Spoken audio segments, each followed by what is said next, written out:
Falta solamente Wandenberg.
Ok, ya estamos grabando.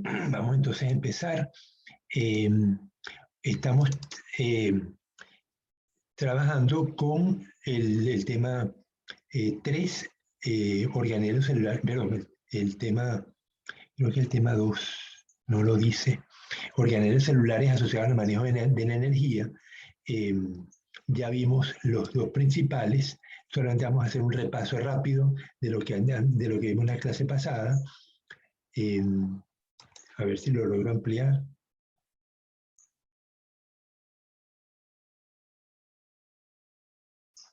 Ok, entonces vemos que los organelos son de 3 tipos: los cloroplastos, la quimiosíntesis y los peroxisomas. Ya vimos, perdón, mitocondria, cloroplastos. La quimiosíntesis no es un organelo, es un proceso que se da a nivel del citosol de ciertas bacterias tipo arqueas. Entonces, obviamente, como no tienen organelos, pues no podemos asociarlo a ningún organelo, pero es importante que la comprendamos, que existe la quimiosíntesis, porque constituye la base de importantes comunidades en el mar. Y los peroxisomas, que es lo que vamos a ver hoy. Decimos que la energía fluye entre el cloroplasto, que es la que se produce el carbohidrato y el oxígeno que respiramos, y la mitocondria, que consume tanto los carbohidratos como el oxígeno y produce CO2 y agua en un ciclaje que se mantiene en la naturaleza. Ahora, piensen que la atmósfera terrestre no era como la conocemos hoy en día, era una atmósfera reductora.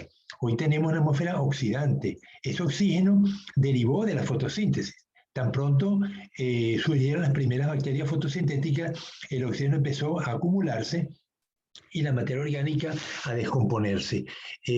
Justamente esto es importante para el origen de la vida, porque se supone que, que en la atmósfera reductora, en la presencia de CO2, de nitrógeno en la atmósfera, los rayos que debieron haber ocurrido con frecuencia, y agua sobre todo, permitió la formación de compuestos orgánicos que se fueron acumulando en una sopa en los océanos primitivos. Pero justamente al ser una atmósfera reductora, esos compuestos no se descomponían, sino que se acumulaban. Y es lo que permitiría entonces que surgieran los coacervados, que a lo mejor lo estudiaron ustedes en bachillerato o cuando vieron biología general el primer semestre. Entonces, bueno, aquí se habla de la quimiosíntesis, que ya lo vimos en detalle con las fumarolas y cómo esto, la base de la quimiosíntesis es que usan productos inorgánicos con alta energía, como el sulfuro de hidrógeno, el metano o el mismo hidrógeno, y en unión con el oxígeno y el CO2 forman carbohidratos y liberan, en este caso, azufre y agua.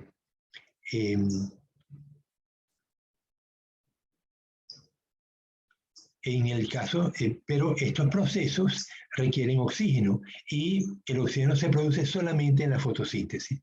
Entonces, los procesos quimiosintóticos no son, no independizan a esas comunidades de la luz solar. La luz solar sigue siendo el elemento fundamental para el sostenimiento de la vida en la Tierra. El cloroplasto vimos que es un organelo. En teoría, surge de la endosimbiosis de una célula bacteriana primitiva que invadió las células vegetales y se perpetuó. El cloroplasto, pues vamos a ver que tiene ADN, características que le permiten duplicarse, y tiene un conjunto de proteínas que se asemejan a las proteínas bacterianas. Vamos a ver que los peroxisomas no. Los peroxisomas tienen proteínas fundamentalmente eucariotas.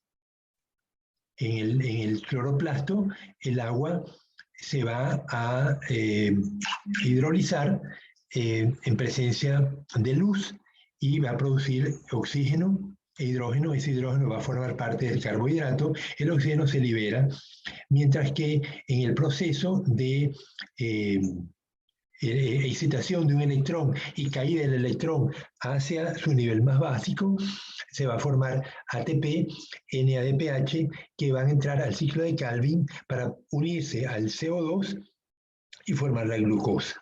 En este proceso, pues, se libera ADP y NADP, que va a recargarse nuevamente en este ciclo de la fotosíntesis.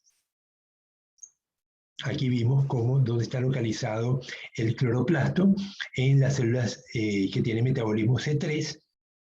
Ya vimos que existían varios tipos de metabolismo, de hecho existían 3 tipos de metabolismo para las células fotosintéticas, porque el metabolismo C3, que fue el primero que se estudió, porque es típico de plantas en los países templados, donde la intensidad luminosa no es muy alta, y aunque bueno, hay desiertos, ¿no? Vimos que un tipo de metabolismo, el metabolismo C4, se puede usar en plantas que están sometidas a intensa luminosidad y alta temperatura, como la de las llanuras del Ecuador, como a las cactáceas, las células que viven en ambientes desérticos y requieren usar mecanismos intermediarios.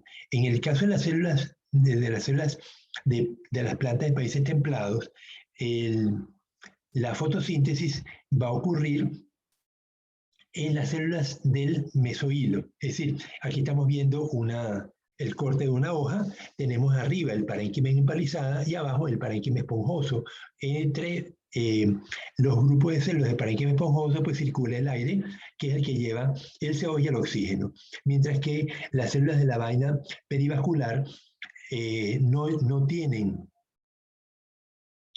cloroplastos. A diferencia de las células en las plantas, en las gramíneas que tienen metabolismo C4, las células del mesohilo no fotosintetizan. Ellas solamente captan el CO2 en forma de ácido málico. Ese ácido málico pasa a las células de la vascular y es allí donde ocurre la fotosíntesis. Entonces, tenemos un proceso separado en dos tipos de células, el metabolismo C4, igual que el metabolismo ácido de las grasuláceas. Bueno, aquí vemos cómo los estomas se abren y se cierran según las condiciones de luminosidad y según la temperatura. Cuando la temperatura sube mucho, los estomas se cierran. De esta manera se previene la pérdida excesiva de agua.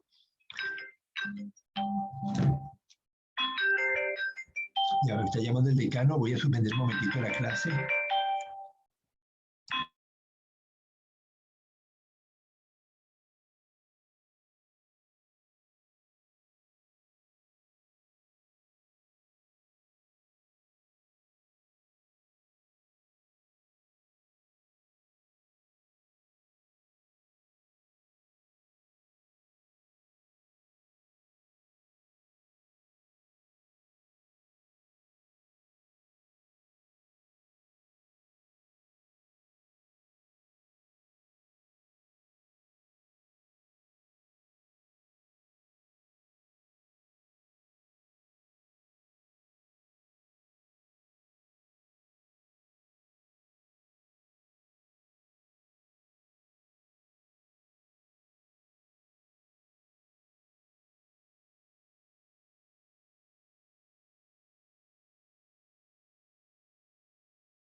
Jóvenes, tengo que suspender la clase momentáneamente porque el decano requiere un documento con urgencia, pero va a ser unos minutos solamente. Me disculpan eso y volvemos enseguida. Me imagino que voy a tardar como unos 10 minutos en preparar el documento que quiere el decano. Listo, biólogo.